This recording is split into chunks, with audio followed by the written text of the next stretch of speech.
মই এনে কথা এটা ভাবি আছিলো।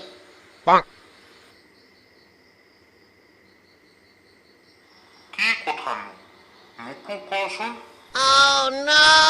ঠিক আছে শুনাচোন, আমাৰ জন্মৰ কথা ভাবিছো।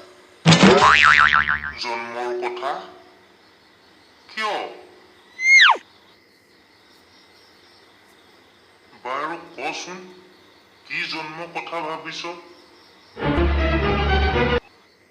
বাৰু দেউতা কোৱাচোন, তোমাৰ জন্ম ক'ত হৈছিল? মোৰ জন্ম হৈছিল এইখন ঘৰত, মানে গুৱাহাটীত। হয় নেকি দেউতা? আৰু আমাৰ মাৰ জন্ম?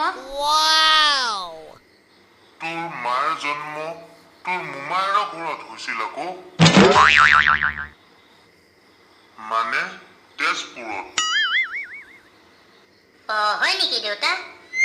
আৰু মোৰ জন্ম? তোৰ জন্ম হস্পিটালত হৈছিল বাবা। দেউতা, তোমাৰ যদি গুৱাহাটীত জন্ম আৰু মাৰ যদি তেজপুৰত জন্ম আৰু মই যদি হস্পিটালত জন্ম, তেনেহ'লে আমি একেলগ কেনেকৈ হৈ আছো? দেউতা, মই এটা কথা ভাবিছো।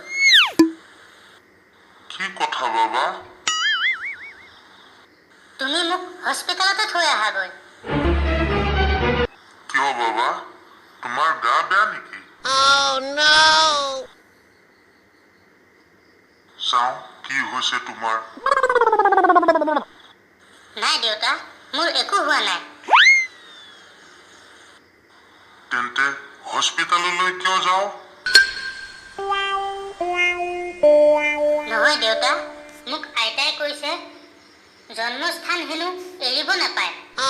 সেইকাৰণে